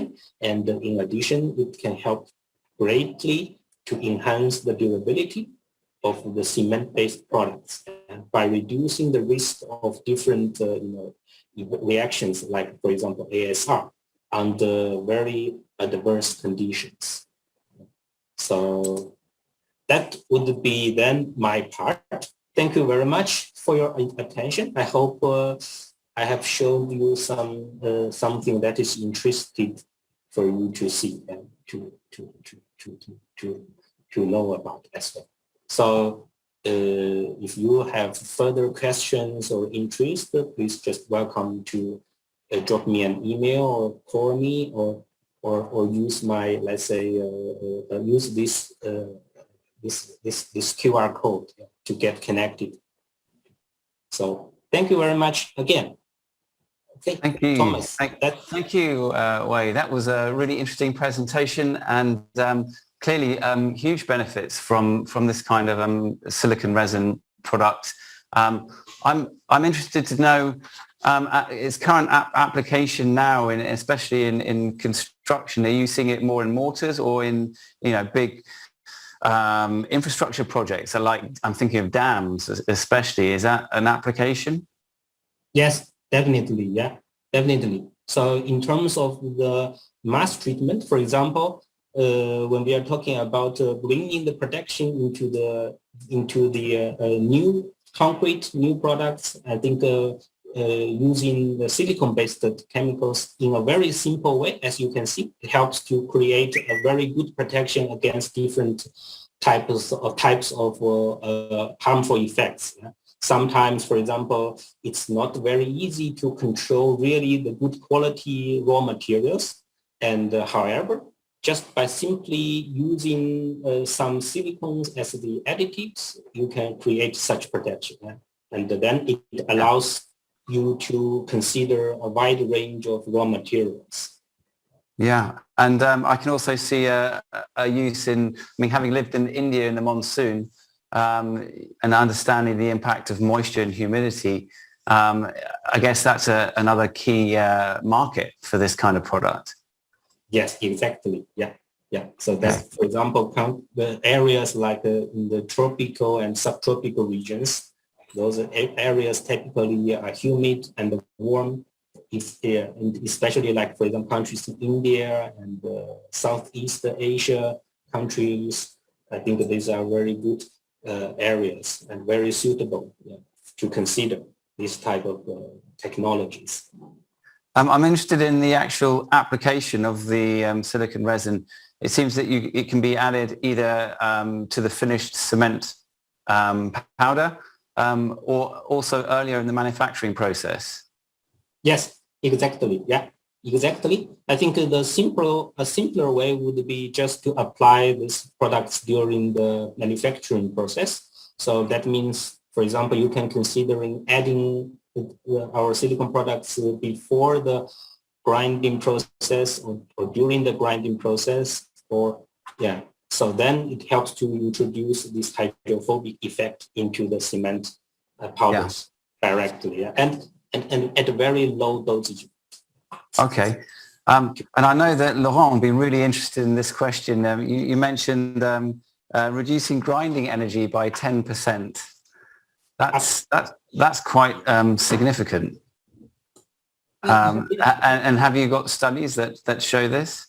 Yes, actually, if we move back to this slide, there is a source I put in the presentation. This is actually, there is an article written by VDZ, so our collaboration. Yeah, here. So you could find it. Yeah, so there's an article and jointly, between us and the VDZ, and they talked about this kind of evaluations in terms of grinding energy reduction. Yeah, okay. But for us, clearly, we think that the most interesting effect is still the hydrophobic effect for the cement. Sure. So There's a question, obviously, about quality, but you did show the results of the tests in a mortar. There's some reduction in compressive strength, but obviously the long-term use of this product over time, it's the benefits of slowing down or reducing the alkali-silica reaction, and these kind of benefits far outweigh any strength weakness. Yes, exactly. Yeah. I want to stress that although there is some slight, let's say, decrease of the strength, but the basically our conclusion is that the strength difference is mostly negligible, and it's just as you mentioned, if we are considering all the beneficial effects after such use of this technology, I think this is good. Yeah. It's still worth of this. Okay. Is there any information you can provide in terms of the costs? I mean, per ton of cement, or is there any guide that you can give in terms of payback? I think that this is an issue. So if for example, any of the audiences here are interested, please let me know. And you can contact me offline afterwards and by using one of the methods. And we can offer you, because this technology is still very, let's say, a recent development. And therefore, we have very, let's say, specialized, and also we can have a very customized offer.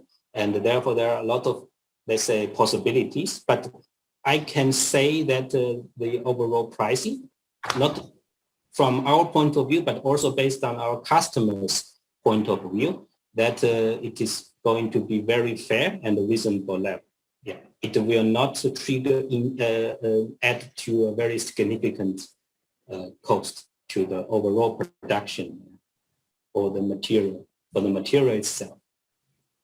And I guess it will depend on what kind of premium price that can be offered to the end user for that extra properties in the cement. So, well, thank you very much for giving us that very interesting presentation. Obviously, the reference that you mentioned there is from International Cement Review. So if you have your subscription, you'll be able to access that online. But that's all we have time for today. And I'd like to thank our 4 speakers for their excellent presentations. We've thoroughly enjoyed them, and I hope you'll benefit from all the technologies and ideas and insights that have been presented today from Wacker, from Chryso, from Axians and Coppern. So thank you all very much. That's the end of our Cemtech Asia. We've greatly enjoyed hosting this 4-day event. We'll be back in September for our next conference. It's focusing very directly on decarbonising the cement industry, but really we're looking at the key levers, alternative fuels. We'll be having a look at carbon capture. We'll be looking at clinker reduction, all the different ways, energy efficiency, that we can produce cement with a low embodied CO2. So if you'd like to participate either as a speaker or to register for this meeting, then please go online and get the information or contact me directly. So that's all for now. Thank you for your time. We look forward to seeing you at future webinars. Please consider taking out a subscription to International Cement Review to keep in touch and keep updated on a monthly basis with all the trends in the industry. But for now, from us all, thank you very much. Goodbye, and wherever you are, have a good evening, a good day, a good afternoon. Thank you.